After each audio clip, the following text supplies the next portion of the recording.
La economía mundial está en tránsito hacia un nuevo orden. Nosotros nos damos cuenta que se está produciendo unos cambios no solamente en la estructura del trabajo y en la estructura de la economía, sino también en todo ese aparato productivo, incluso en la matriz que origina la producción mundial de la economía.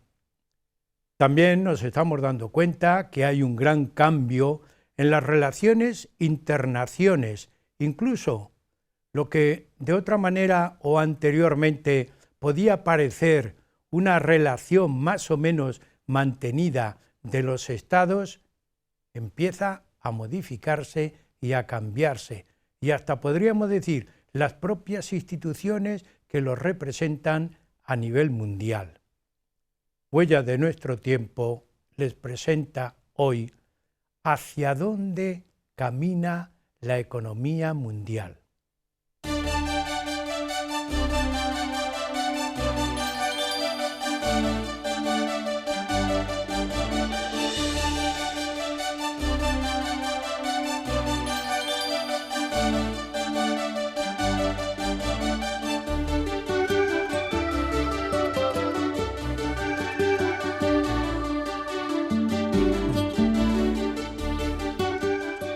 Está cambiando el denominado bloque histórico mundial, hasta el extremo que hay una modificación notable en todo lo que hemos llamado el pensamiento humano, las ciencias sociales, la propia vida, la estructura de la vida. Junto a ese cambio de bloque histórico, hemos planteado en la parte anterior, en la presentación, que hay una modificación económica también mundial, un cambio económico mundial. Podríamos decir que ese cambio económico mundial está basado en una serie de estructuras que se están modificando. Pues con este concepto, con esta idea, hoy vamos a hablar de ese cambio económico mundial en la época actual. Tenemos, como siempre, en el estudio a una persona especialista en el tema. Se trata de don José Manuel Saiz Álvarez, que para nosotros es considerado un clásico. Todos los años él asiste al programa, haciendo un gran esfuerzo, porque don José Manuel, que es doctor en economía, está de profesor invitado, ya lleva varios años, en la Universidad de Monterrey, en México. Cuando llega esta época, la época de cambio de año, él viene a España y siempre viene al programa a expresarnos todo eso que él percibe en su trabajo y en su investigación de ese cambio económico y de ese cambio de estructuras mundiales que se percibe posiblemente con una fuerza mayor en aquella zona del mundo que es América.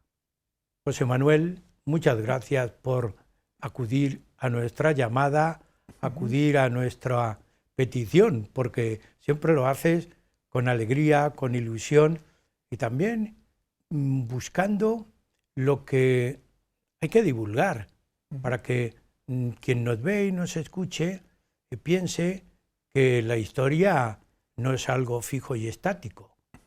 Yo he dicho que hay un cambio de estructura de bloques, de esos bloques históricos que han permanecido en el tiempo, hay un cambio de estructura. ¿Esa idea se puede mantener? Sí, se puede mantener porque, bueno, en primer lugar, muchas gracias por la invitación a Huellas de nuestro tiempo. Siempre es un placer muy grande estar en Toledo y también estar en España, ¿no? Mi querida España, que la veo siempre a 11.000 kilómetros de distancia durante todo el año y siempre deseo regresar, y cuando regreso estoy realmente muy contento, ¿no? Realmente el mundo es muy dinámico, tanto desde la economía como desde la sociología. Pero centrándonos en la economía, lo que está pasando ahora es que está cambiando el liderazgo mundial.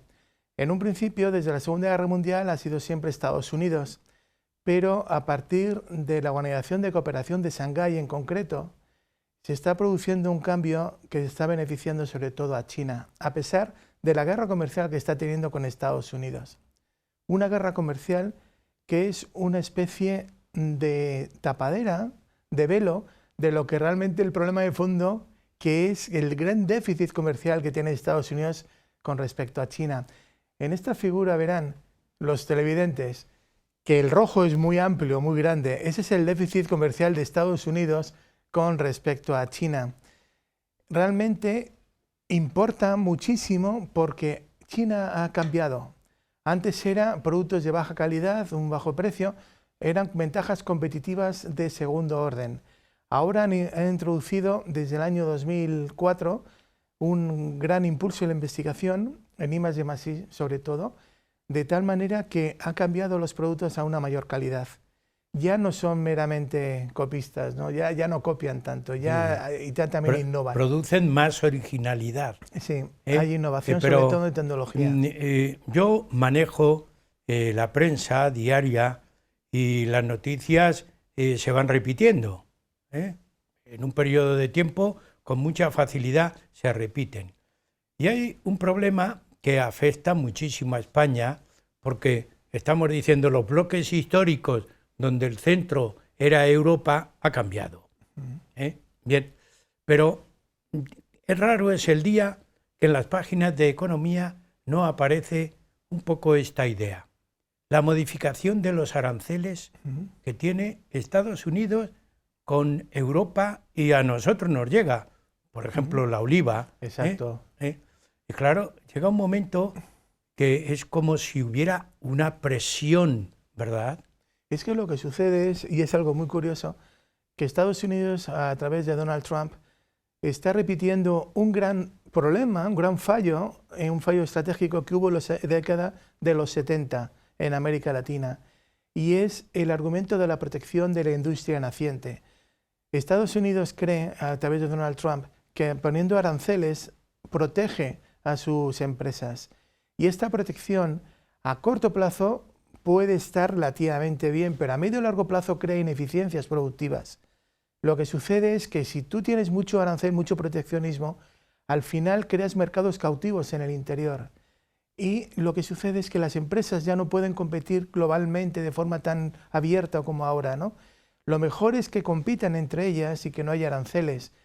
Pero como está perdiendo terreno Estados Unidos, desde un punto de vista económico, pues a partir de ahí está la desesperada. Es como un movimiento a la desesperada para evitar que luego las empresas pierdan todavía mayor competitividad. Es decir, José Manuel, con todo este panorama que inicias, Estados Unidos está perdiendo protagonismo. Sí, totalmente. Es más, si sumas, por ejemplo, el Producto Interior Bruto, ahora mismo es China quien ha superado en paridad de poder de compra desde el año 2016 a Estados Unidos. Esto nunca se dice, porque es políticamente incorrecto, pero es la realidad. Y si sumas todo el Producto Interior Bruto de Europa, de la Unión Europea, supera también a Estados Unidos. Entonces, en realidad, Estados Unidos ya no es lo que era, ya no es un ejemplo, ya no atrae tanto talento. Antes era fuga de cerebros y ahora es circulación de cerebros. Ahora uno va a Estados Unidos, hace cualquier curso en concreto y luego se va. No se queda en Estados Unidos, ya no es lo mismo, ¿no? Y es más, por ejemplo, una anécdota real, ¿no? Que está pasando, por ejemplo, en México, ¿no? En México, San Luis Potosí era la principal planta iba a estar la principal planta de Ford para todo el mundo, prácticamente. Y lo que ha sucedido es que Donald Trump prohibió a Ford estar en San Luis Potosí. ¿Qué ha pasado? Carlos Slim ha ido a China, ha hablado con GAC y a partir de ahí una empresa china ya está produciendo para México y para Centroamérica y están entrando empresas europeas también ensamblando automóviles en México para toda América Latina. De tal manera que está perdiendo oportunidades. Cuanto más se enzarce en estas luchas entre guerras comerciales con la Unión Europea y con China, para Estados Unidos es un problema, realmente. Lo que sucede es que ahora estamos en época de elecciones, hay que seguir lo del American First todo el tiempo y ahora está pues muy activo Trump. pero está cometiendo un error estratégico a largo plazo. Sí. Ahí, aunque sea saliéndonos un poco del tema, tiene un problema de credibilidad fuerte en Estados Unidos. Incluso los dos partidos, el demócrata y el republicano, están luchando por incluso eliminarle como personaje central. Exacto. Es el impeachment, sería la cuarta vez en la historia de Estados Unidos, y lo van a intentar, pero es que hay un problema de fondo también que apenas se habla. Bueno, hay dos grandes problemas. Uno es la pobreza. Parece mentira, pero 96 millones de estadounidenses están en el umbral de la pobreza, siguiendo los estándares norteamericanos. Se considera pobre en Estados Unidos cuando no llega al 50% de un ingreso mínimo mensual. Y hay 40,6 millones de estadounidenses que ya viven en la pobreza y más de 23 millones que están en extrema pobreza. Un 26%, por ejemplo, de los de color, son pobres, viven en pobreza también. Los que menos son los de origen asiático, que es un 12%. Es un problema que se intenta tapar, pero existe en la sociedad norteamericana. Por eso, cuando Trump ganó las elecciones, fue más bien un voto de castigo. Fue como una protesta por parte de la sociedad, diciendo que al final vamos a solucionar todos nuestros problemas. Fue una especie como de un populismo un poco especial por parte de Trump, diciendo primero América y luego todo lo demás, ¿no? Hay otro tema también que nos llega a nosotros, digo a nosotros, a los europeos, porque estamos en la OTAN, el problema de la OTAN. Las dos guerras mundiales del siglo XX tuvieron, diríamos, como el artífice fundamental la intervención de Estados Unidos. Pero Estados Unidos, sobre todo el presidente actual, dice, aquí el que invierte y el que, vulgarmente dicho, da la cara soy yo. Exacto. ¿Y vosotros qué hacéis? Ahí hay otro problema, ¿no? Hay un problema y se puede ver, por ejemplo, que ha caído la cantidad de dinero que Estados Unidos da a la OTAN, supera el 3% del PIB. Lo que sucede es que ese dinero quiere que los demás europeos consigamos cubrirlo. Subir, ¿no? Quiere que nosotros paguemos más en industria de defensa. Ahí está, la clave está en este gráfico, que además lo he sacado de la propia OTAN. Verán los televidentes que en la primera línea está Estados Unidos, y Estados Unidos, con respecto a hace 5 años, ha bajado la cantidad de dinero que da a la Organización del Tratado del Atlántico Norte. Los que estamos por debajo de la línea verde son los que damos menos del 2%, y España estamos en la cola realmente, ¿no? No llegamos ni al 1%. Por lo tanto, lo que quiere es que nosotros paguemos más. Y pagamos muy poquito en comparación con lo que paga Estados Unidos. La línea roja, la primera, Estados Unidos, si sumas todos los países, no llega ni siquiera a un 20% de lo que está pagando Estados Unidos por la OTAN, ¿no? La OTAN ya ha quedado antiguo, realmente. Ya no tenemos el problema con la Unión Soviética. La Unión Soviética cayó con el muro de Berlín. Ya es otra historia completamente diferente. Pero Estados Unidos, lo que sucede es que, mientras que en España, en la industria de la construcción, que llega a ser hasta, en su momento llega a un 15% del PIB, en Estados Unidos es la industria de defensa. Y necesitan siempre hacer guerras continuamente. Ahora mismo están bombardeando 8 países y luego están interviniendo indirectamente en algunos más, pero Estados Unidos tiene que hacer guerras y los gobiernos republicanos hacen siempre guerras. Primero fue Reagan, la Guerra Fría, la ganó. A continuación vino Bush padre, la primera guerra del Golfo. Luego vino también otro republicano, el siguiente fue Bush hijo, también con todo el eje del mal, etcétera, etcétera, también tuvo guerras. Mientras que los demócratas, tanto Clinton como Obama, no han tenido guerras, pero digamos, Obama continuó con la guerra que había. Y luego llega Trump, y Trump es que necesita una guerra. Ha intentado en Venezuela, ha intentado en Irán, ha intentado en Siria también. Y no, porque ahora está Rusia y China en contraposición y no puede hacer lo que antes hacía, ¿no? Antes se declaraba la guerra y ya estaba. Ahora ya no. Ahora ya se lo piensa 2 veces, ¿no? Aunque lo intenta. Estamos llegando a un análisis profundo, pero hay otro importante que tú indicabas anteriormente. Estamos acostumbrados, sobre todo en la última parte del siglo XX, que los llamados cerebros, entrecomillado, porque eso habría que discutir mucho, que nos daría para otro programa. ¿A quién llamamos cerebro? Pero bien, los estudiosos buscaban en Estados Unidos una formación sólida, científica, tecnológica. Pero tú has dicho, ahora ya no se quedan allí. No. Aprenden, se informan, traen el título, incluso, porque está muy bien tener un título expedido por una universidad o por un grupo de investigación importante, y se vienen. Pero ¿qué le pasa a la tecnología americana? Porque tú acabas de decir, pero China ya no hace cosas mal fabricadas. ¿Qué pasa con la tecnología? Lo que pasa con la tecnología es que están haciendo el 5G y el 5G está liderado por Huawei. Por eso todo el ataque que ha habido de Estados Unidos hacia Huawei ha sido para intentar parar a China. Y este gráfico es muy importante. El número 1 del mundo en investigación, bueno, y en inversiones en 5G es Huawei, chino, pero luego viene Ericsson, sueco, luego viene HiSilicon, también es chino, y a continuación viene Nokia. Qualcomm es la quinta. Y si sumas Qualcomm con Intel, realmente no llega ni siquiera a lo que está Ericsson ahora invirtiendo en 5G. Es muy importante el 5G, primero porque permite lo que se llama el Internet de las cosas.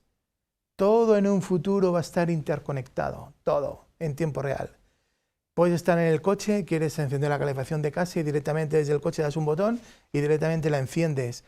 Todo en tiempo real, por todo el planeta, puedes estar en gran velocidad, de tal manera que puedes tener videoconferencias en tiempo real sin ningún problema de interrupciones, porque se multiplica hasta 1 giga la velocidad.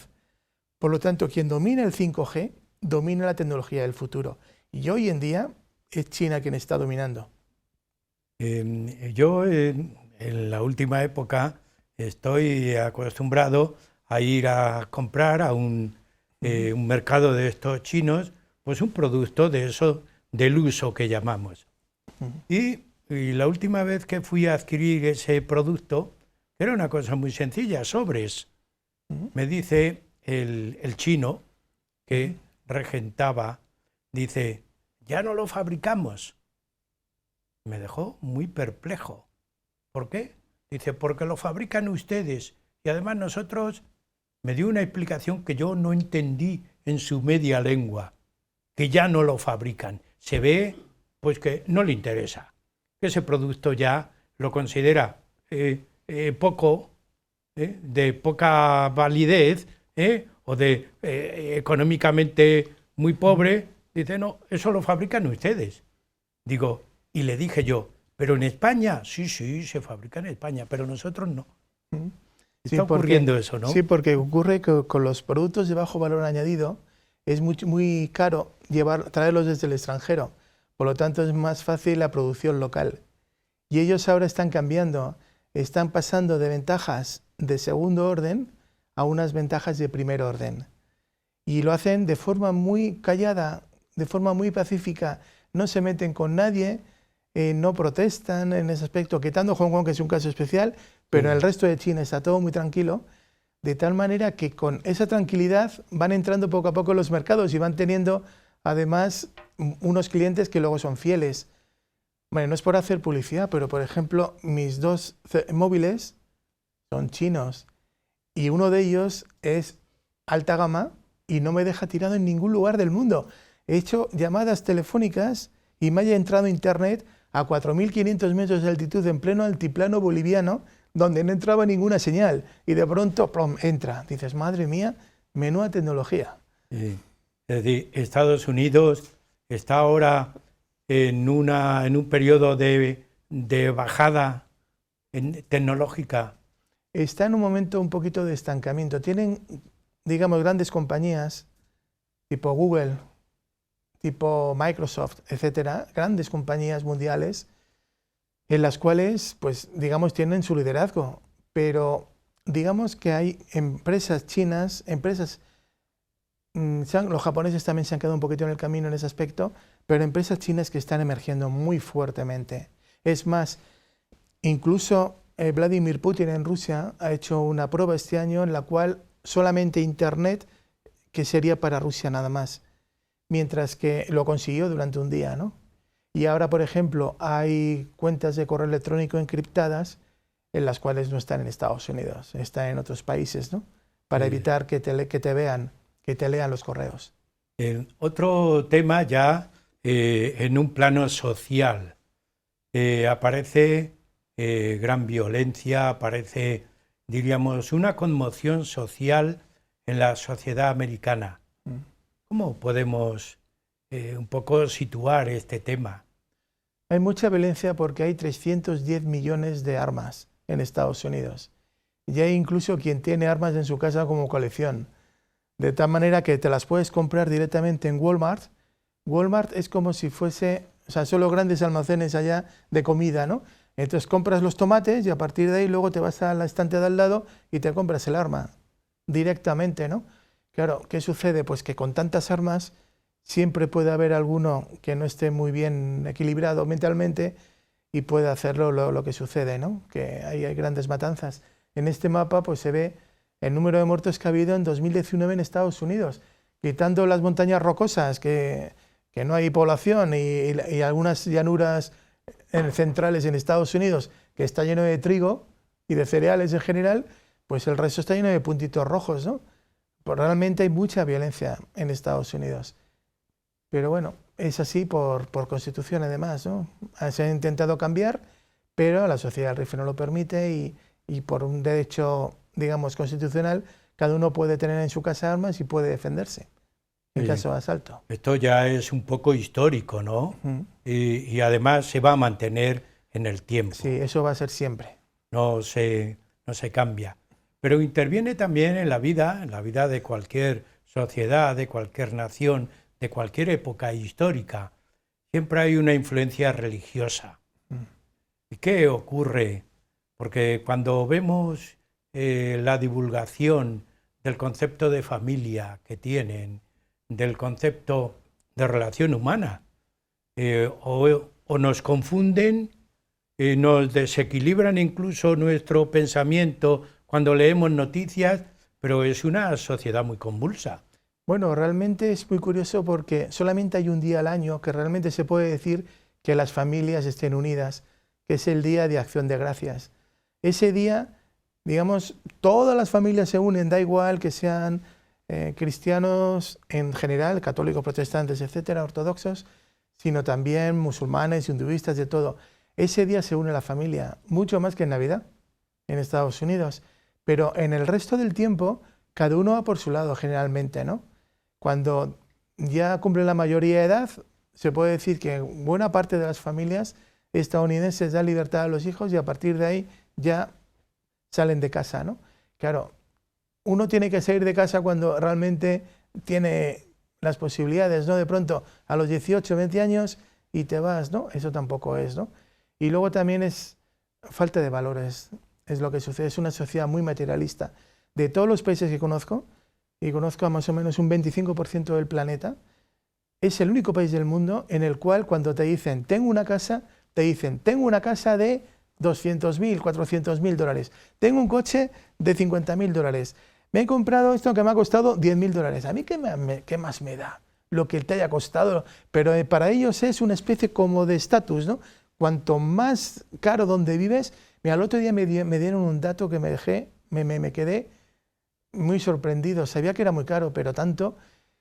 Me dije, tengo un buen amigo, bueno, tengo bastantes amigos en Estados Unidos, y uno de los buenos amigos que tengo allá vive en Houston, y me dijo lo que pagaba de impuesto de bienes inmuebles, paga 8.000 dólares al año. Y le dije, madre mía, 8.000 dólares al año. Y me dice, no, si esto es barato. Si en Nueva York, enfrente de Hyde Park, en un pisito pequeñito, pagaba 15.000 dólares al año.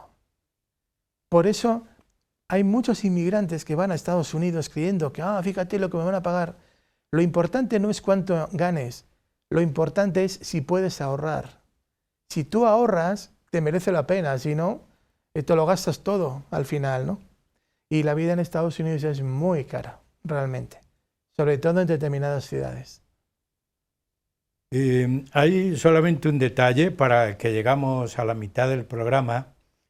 Hablando de la religión, tú dices, hay una dispersión religiosa, pero también hay otro detalle que por lo menos intentan darle publicidad.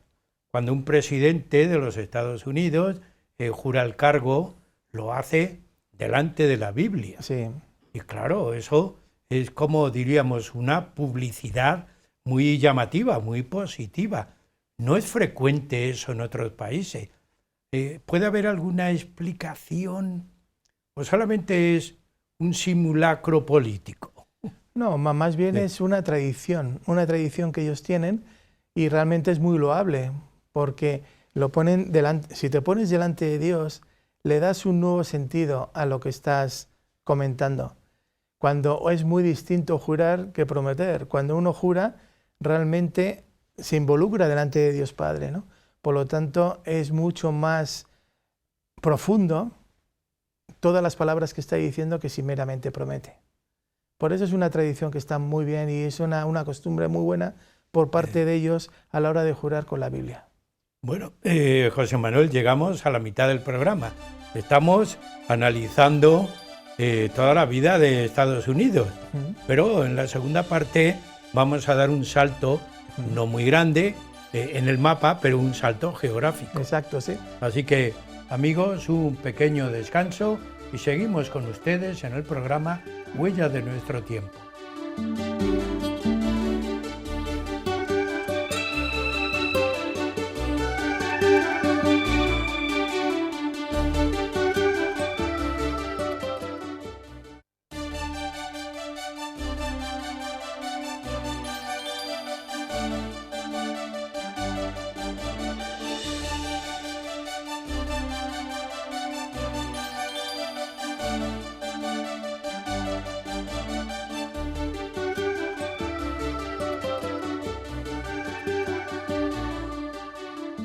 Continúa el programa Huellas de nuestro tiempo, que hoy estamos tratando un tema económico de alto nivel, diríamos, de alto nivel de preocupación también y de alto nivel histórico, porque vamos hacia un cambio económico mundial.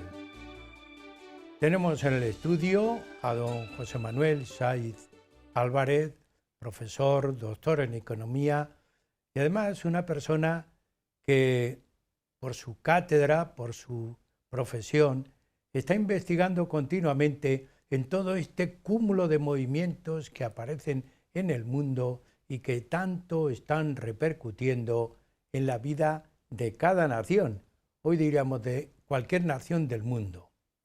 Pues vamos a seguir con nuestro gran análisis, porque aunque sea a grandes rasgos, es un análisis el que estás haciendo. Y damos, por lo menos en visión, desde Estados Unidos tenemos un gran mar, crucemos el mar y nos encontramos con un gran continente, Euroasia, Asia, Rusia y la China. Dos grandes bloques históricos, pero actualmente con una gran visión económica. De una manera general, ¿cómo es este bloque? Pues ahora, por ejemplo, está cambiando el centro geográfico del comercio internacional. Durante décadas ha sido Atlántico Norte y ahora es el Pacífico. Y eso ha sido gracias a la Organización de Cooperación de Shanghái. Es muy desconocida. Siempre se habla de China, pero lo que hay detrás es esto.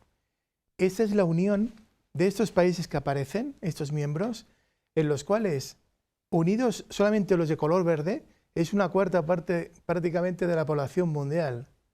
Es muy potente realmente la Organización de Cooperación de Shanghái. Fue, digamos, para hacer frente hacia la supremacía de Estados Unidos. Y a partir de ahí fue una cooperación cultural, económica y también militar. Había problemas entre Rusia y China en la frontera. pequeñas islitas en las cuales decían unos que eran rusas y otros decían que eran chinas, llegaron al acuerdo, al final todo, ya han solucionado todo el problema. Había un problema de contrabando, también lo han solucionado, un problema de terrorismo, porque la zona uigur, que es la zona norte de China, pegado justo a la antigua Unión Soviética, a Rusia actual, esa zona es musulmana, y al ser musulmana querían un califato islámico. Y este califato islámico, pues iba a haber atentados, iba a haber todo tipo de, con lo que ha sucedido, por ejemplo, en Oriente Medio, y al final se ha podido parar. Por eso, con la Organización de Cooperación de Shanghái va en alza, pero es para unir todo Asia desde un punto de vista sobre todo económico.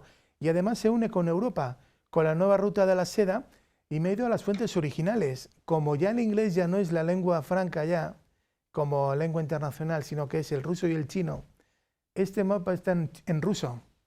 Y da la casualidad que uno de los idiomas que estoy aprendiendo ahora es el ruso. O sea, tengo 7 idiomas y entonces el séptimo es el ruso. Es bastante complicado, pero bueno, al menos me abre un mundo completamente distinto, ¿no? Y esto está en ruso todo. Y he puesto la traducción solamente en rojo, el inicio y el final. El final es Duisburg, en Alemania, y el inicio es Chongqing y Shanghái. Shanghái es donde nace la ruta marítima. De ahí va Hong Kong, Macao, Singapur, Colombo, entra por el Golfo y al final entra en Cairo y llega a Lisabón. Lisabón en ruso es Lisboa. Por lo tanto, ahí verán los espectadores que es más de un mes en barco para que lleguen las mercancías. Ahora con tren de alta velocidad van a tardar prácticamente 16 días nada más. Esos 16 días ha sido posible porque la tecnología ha permitido que encima del permafrost, el permafrost es el suelo que está congelado a más de 4.500 metros en el Tíbet, y por ahí pasa el tren de alta velocidad. ¿Qué sucede en invierno? Pues hace 20 bajo cero, 40 bajo cero, y entonces se queda totalmente helado, pero cuando llega la primavera es como un terreno esponjoso, y había un problema porque llegaban los trenes y se hundían porque el terreno era blando.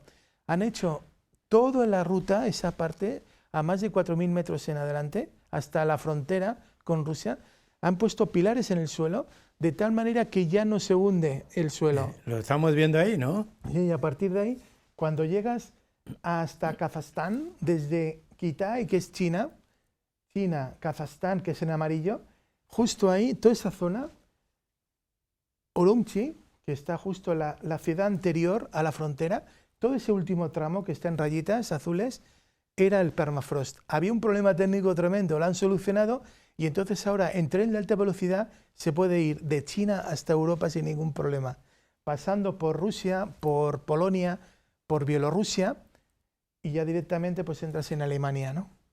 Realmente es un avance muy importante porque va a permitir ahorrar mucho tiempo a la hora de traer mercancía China y europea a China y también Rusia a China y Rusia a Europa. Es decir, que estamos viendo este año que celebramos el centenario de la primera vuelta al mundo, decimos, por el mar buscaban la ruta, ¿sí? La ruta de las especias, de las especies, de las especias. De las especias. Y ahora estamos viendo que ya no hace falta nada más que decir, bueno, unos pocos días y enseguida cruzamos. Cruzamos de un lado a otro y no hace falta ni fletar barcos, ni darle más énfasis a todo el viaje. Es decir, ¿se está abaratando todo eso? Es que el origen al final fue Cristóbal Colón. O sea, Cristóbal Colón, cuando quiso ir directamente, por eso primero fue a Juan II de Portugal y Juan II le dijo que no, porque Portugal tenía a lo largo de África una serie de puertos estratégicos en los cuales recalaban los barcos portugueses hasta llegar a la India, ¿no? Por eso el último cabo del fondo es el Cabo de Buena Esperanza, y el Cabo de Buena Esperanza porque ya cambiaban de mar y ya entraban directamente en el Índico y entraban en la India, ¿no? Para buscar especias tuvieron que hacer toda esa circunnavegación. Sí. Y hoy, para enviar tecnología, ¿no es así? Exacto. Porque ya no hace falta echar condimentos en la comida especiales, porque también se inventan. el hombre ha inventado ese medio de distribución y de comunicación. Pero todo esto nos hace pensar en unas zonas. Hay algunas zonas en Oriente que tengan una pujanza económica muy fuerte. O sea, por ejemplo, lo que es China tiene las zonas económicas especiales y hay hoy por hoy 2 países que las tienen muy desarrolladas. Uno es Rusia. Cuando, por ejemplo, quieres hacer negocio en Rusia, es muy difícil entrar por Moscú. Lo mejor es entrar por la antigua Königsberg prusiana, ahora es Kaliningrado. Entonces, en Kaliningrad es una zona económica especial de tal manera que puedes entrar a partir de ahí en Rusia. Y en China está Shenzhen, que está pegado justo a Hong Kong, zona económica especial, y estas relaciones entre Rusia y China también se ve en lo comercial. Por ejemplo, aquí en el programa Fuerza de Siberia, ¿no? La Fuerza de Siberia en el fondo lo que es que necesita energía china. Es el primer importador de petróleo del mundo y el segundo de gas natural. Y hasta ahora era Arabia Saudita, bueno, todo el Oriente Medio, quien exportaba a China el petróleo. Ahora va a ser Rusia y ha empezado con el gas natural. Ahí tenemos una figura que lo han divulgado mucho los medios de comunicación, de tal manera que hablaban de esa solución que tú acabas de presentar de comunicación, incluso de relación política. Exacto. Entre ellos. Exacto. ¿Cómo se desarrolla todo este cúmulo? Porque no es decir, vender solamente gas y petróleo, hay algo más. Es que todo empezó en 1990, empezó ahí justo, ¿no? Y empezó con la Organización de Cooperación de Shanghái, en la cual había un acuerdo entre China y Rusia. En un principio eran solamente ellos, luego se unieron las antiguas repúblicas centroasiáticas, se unió Kazajstán, Uzbekistán, Turkmenistán, y a partir de ahí, con ese pequeño grupo, es cuando empezaron a llegar a acuerdos comerciales y también acuerdos políticos. De tal manera que ahora, por ejemplo, con el gas natural solucionan un problema a los chinos. Los chinos tienen mucha contaminación en las ciudades. Como la industrialización la están utilizando con combustibles fósiles sobre todo, está pues el smog, que es toda la neblina llena de CO2 y de óxido de nitrógeno, etcétera. Es muy contaminante y está provocando muchos problemas respiratorios en la población. Con el gas natural evitan este problema y ya no tienen el problema, por ejemplo, con el río Amarillo, que tiene mucha contaminación, ya poco a poco ya lo van a empezar a limpiar también. La parte ecológica también la quieren preservar en China. Ha habido una época en la costa donde ha habido mucha contaminación, pero ahora ya poco a poco ya tienen esa conciencia medioambiental un poquito más desarrollada que antes, ¿no? Por eso este programa de Gazprom, que es la empresa rusa, y luego CNPC, que es la China, la Compañía Nacional del Petróleo de China, las dos es un acuerdo para 30 años. 30 años, que es el comienzo. Solamente lo que ha salido en las noticias en general ha sido la azul, pero hay otras 2 que están en rayitas y estas son las que están en proyecto para el futuro, porque va a llegar a todos estos acuerdos hasta el año 2025.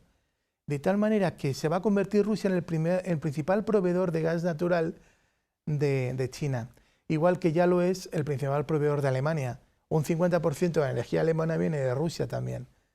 Por lo tanto, va a ser uno de los grandes suministradores, Rusia con Kazajstán, los grandes suministradores de petróleo y gas hacia China. Estamos en un gran bloque, diríamos. Incluso todo esto va a tener una proyección histórica importante. Digo, proyección histórica de modificación de acuerdos, de alteración de estados, de, diríamos, relaciones humanas incluso. ¿Tú crees que la humanidad a partir de ahora va a dar un gran cambio? No, siempre los cambios son paulatinos. O sea, siempre se habla de revoluciones, pero eso de la revolución ya un poco es del siglo XIX, estamos en el siglo XXI. Y entonces siempre me gusta utilizar una expresión italiana. La voy a decir en italiano, porque siempre la repito mucho, ¿no? Piano piano, si va sano e si va lontano. piano, piano, poco a poco, se va sano y se llega lejos. Y entonces igual que pasa en la vida, entre todos, que hacemos todo poco a poco en la vida, cuando te vas a casar, te enamoras poco a poco, no dices al día siguiente a la novia que te cases, sino que ya tienes que pasar un tiempo, pues también sucede en el mundo económico, en el mundo empresarial, en el mundo político, todo es poco a poco. Por eso no va a haber un gran cambio, una gran revolución. Va a ser lo que llaman los chinos un ascenso pacífico, el Heping Hueki. Heping Hueki, ellos no se meten en guerras, no se meten con nadie, venga a trabajar, trabajan y trabajan, duermen incluso donde están trabajando muchas veces, y siempre con una sonrisa aprenden el idioma local, que es muy importante, crean una red entre ellos y a partir de ahí se ayudan mutuamente y de forma pacífica, poco a poco, ves que van ampliando los negocios, ven que vas más, y es el Heping Hueki, es su filosofía, es cómo actúan. No verás que se metan con la comunidad, ni que insulten, ni que van a la guerra, ni nada por el estilo. Ya lo hicieron en el siglo XIX, no les fue bien y a partir de ahí ya se acabó, ¿no? Y ahora lo hacen totalmente lo contrario, desde un punto de vista económico lo están haciendo así. Y les está funcionando muy bien. Sí. Es decir, estamos hablando de alteraciones, de cambios en la economía. ¿Tú piensas que toda la estructura financiera, porque aquí aparecen unos conceptos que se nos escapan a los ciudadanos? Cuando hablamos de Londres, ahí nadie habla de la estructura financiera que tiene Londres. Uy, Londres. Pobre ¿verdad? Londres, con el Brexit. El 10% del Producto Interior Bruto británico era la City londinense. Y cuando dijeron que nos íbamos de Europa, que se van de Europa, de la Unión Europea, automáticamente lo primero que se fueron fue el capital. Y todos los grandes bancos salieron corriendo, ¿no? Sobre todo se fueron a Alemania y un poquito a Francia y también un poquito han venido a España. Pero sobre todo la gran beneficiada ha sido Alemania. En la sede en Frankfurt, en la sede de la Bundesbank. Por lo tanto, han subido los precios allá de la vivienda un 33%, porque ha habido una avalancha realmente del capital británico allá, ¿no? Capital de todo el mundo, que ya en la City londinense, yo creo que no son conscientes de lo que han hecho los británicos. Ya. Pero José bueno, Manuel, eso ya son ellos mismos, ¿no? Yo te citaba la estructura financiera porque hay que tener un poco de visión de la economía mundial, porque repercute después en la economía de nuestra nación y en nosotros mismos. Sí.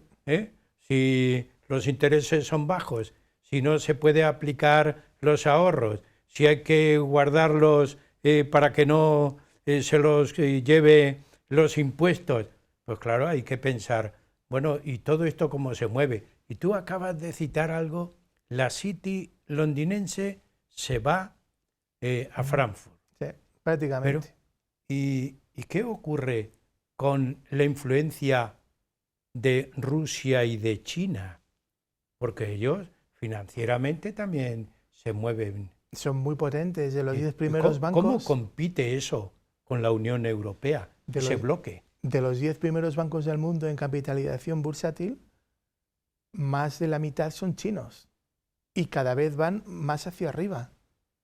¿Por qué? Porque por un lado hay cosas muy curiosas. Por ejemplo, siempre se habla de Forbes, de la revista Forbes, y siempre se habla de los grandes millonarios del mundo. Pero un millonario, o sea, realmente técnicamente un millonario, es cuando tiene un capital no de primera necesidad superior al $1.000.000. Pero dentro de los millonarios hay una clasificación en los cuales son millonarios de término medio hasta 30 millones y luego a partir de los 300 millones ya son ultramillonarios. Bueno, pues un ultramillonario, hay incluso los que superan los 1.000 millones de patrimonio. Ya son los 1.000 millonarios. Bueno, pues en China hay 1.000 millonarios, muchos más que en Estados Unidos. Por primera vez China supera en 1.000 millonarios a Estados Unidos. Entonces, ¿qué sucede? Pues que es una sociedad muy consumista, hay una brecha generacional en China. Están los hijos que han descubierto el capitalismo y ha pasado como en Rusia que lo han descubierto y para ellos capitalismo es consumir, comprar y comprar y comprar artículos de lujo. Y entonces vas a la costa y ves Shanghai, ves Hong Kong, etcétera, toda esta serie de ciudades que están en la costa, en las cuales son millonarios realmente. Y ves que lo exteriorizan, igual que los árabes exteriorizan la riqueza, ¿no? Mientras que, por ejemplo, vas al interior, en donde los padres, por ejemplo, son agricultores y son pobres. Por lo tanto, esa brecha generacional es muy importante, ¿no? Ahora lo que está sucediendo en China. Deberían asimilar bien el capitalismo, porque en Rusia lo han asimilado mal, en el sentido que, en fin, bueno, lo voy a decir en televisión, directo, pero digamos que hay una serie de mafias, en Rusia son 5 mafias, en las cuales dominan parte de la economía. Pero bueno, digamos que nada más digo eso, nada más. No, un gran problema, pero un gran problema que repercute también en las relaciones de cada una de esas naciones. Tú has dicho grandes bloques en Rusia y grandes bloques en China. Habrá una gran población de millones que estén en la pobreza. Sí, mucho. Sobre todo, digamos que Moscú es una excepción.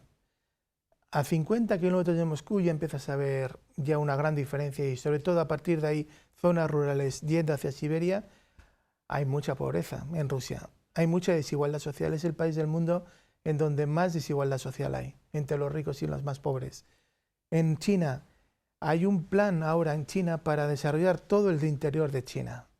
¿Por qué? Porque la costa, digamos, está muy desarrollada, sobre todo zonas económicas especiales y algunas ciudades chinas, pero ahí todo el interior se necesita realmente, sobre todo mejorar transportes, mejorar la educación, la sanidad, las viviendas, pues prácticamente hacerlo completo todo.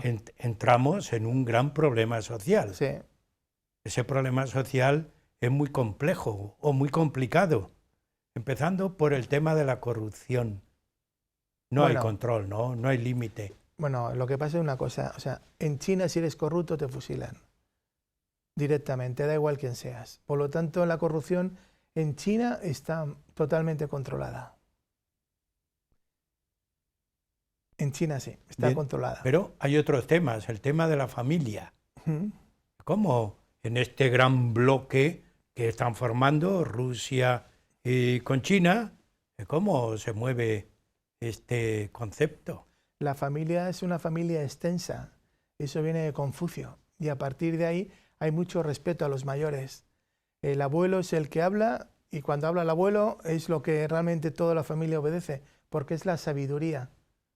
Y a partir de ahí, en Rusia también la familia es extensa, es menos que en China, pero muy importante la familia, muy importante.